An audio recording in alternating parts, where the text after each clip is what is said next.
Over to you. Okay, thank you. ನಾನು ವಿಜಯಪುರ ಜಿಲ್ಲಾ ಪ್ರತಿನಿಧಿ ಸುನಿಲ್ ಗೋಡೆನವರ್.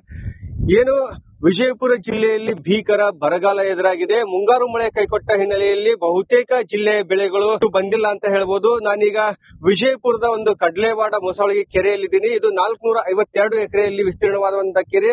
ಇಲ್ಲಿ ವಾಡಿಕೆಯಂತೆ ಮಳೆಯಾಗಿದ್ರೆ ಈ ಕೆರೆ ಸಂಪೂರ್ಣವಾಗಿ ಭರ್ತಿ ಆಗಬೇಕಾಗಿತ್ತು, ಅಥವಾ ಏನು ಕೆರೆ ತುಂಬ ಯೋಜನೆ ಮೂಲಕ ಒಂದು ಆಲ್ಮಟ್ಟಿ ಜಲಾಶಯದಿಂದ ನೀರು ಹರಿಸಿದ್ರೆ ಈ ಕೆರೆ ತುಂಬಬೇಕಾಗಿತ್ತು.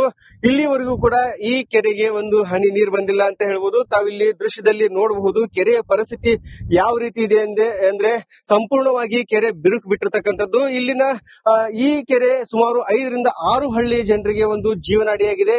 ಈ ಕೆರೆಯನ್ನು ನಂಬಿಕೊಂಡು ಜನರಷ್ಟೇ ಅಲ್ಲದೆ ಜಾನುವಾರುಗಳು ಒಂದು ಬದುಕ್ತಿರ್ತಕ್ಕಂಥದ್ದು. ಇಲ್ಲಿ ಸುಮಾರು ಸಾವಿರಾರು ಎಕರೆ ಇದೇ ಕೆರೆ ನಂಬಿಕೊಂಡು ರೈತರು ತಮ್ಮ ವ್ಯವಸಾಯವನ್ನ, ಕೃಷಿ ಚಟುವಟಿಕೆಗಳನ್ನ ಮಾಡ್ಕೊಂಡಿರ್ತಕ್ಕಂಥದ್ದು.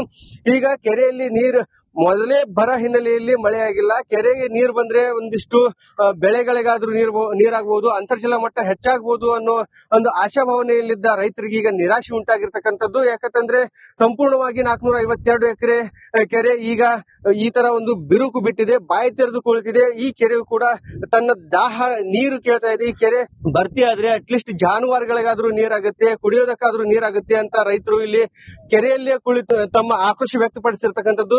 ಸರ್ಕಾರದ ವಿರುದ್ಧ ಒಂದು ನೀರಿಗಾಗಿ ಒಂದು ಹೋರಾಟ ಮಾಡ್ತಿರ್ತಕ್ಕಂಥದ್ದು ತಾವಿಲ್ಲಿ ನೋಡಬಹುದು. ಏನು ಕೆರೆಯಲ್ಲಿ ಇರ್ತಕ್ಕಂಥ ಮಣ್ಣು ಹೆಂಟುಗಳನ್ನ ಇಟ್ಕೊಂಡು ಒಂದು ಹೋರಾಟ ಮಾಡಿರ್ತಕ್ಕಂಥದ್ದು.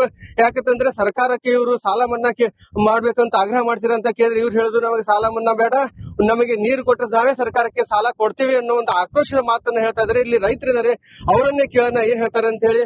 ಅಜಾರ, ಈಗ ನೀವು ಇಲ್ಲಿ ಕೆರೆಗೆ ಯಾಕೆ ಕೂತೀರಿ? ಏನ್ ನೀರ್ ಸರ ನೀರಿನ ಸಂಬಂಧ ಕೂತೀವ್ರಿ. ಕುಡಿಲಾಕ ನೀರಿಲ್ಲ, ಎಲ್ಲಾ ಬಾಯಿಗಳು ಎಲ್ಲಾ ಒಣಗಿ ಹೋಗ್ಯಾವ, ಬಿತ್ತಿದ ಬೆಳಿ ಒಣಗ್ಯಾವ, ಮಳೆ ಇಲ್ಲ. ಮತ್ ನಾವ್ ಏನ್ ಮಾಡುದ್ರಿ? ಸದ್ದ ಇದನ್ನೇ ನಂಬ್ಕೊಂಡ್ ಇದ್ದವ್ರು ನಾವು. ಏನು ಇಲ್ಲ ನಮಗೆ ಸದ್ದ, ಕುಡಿಲಾಕ ನೀರಿಲ್ಲ, ಬೆಳೆಗೆಲ್ಲ ಒಣಗಿ ಹೋಗ್ಯಾವ. ಅದರ ಸಂಬಂಧಾಗಿ ಇಲ್ಲಿ ಕೂತೀವಿ. ಏನಾರೇ ಮಾಡಿ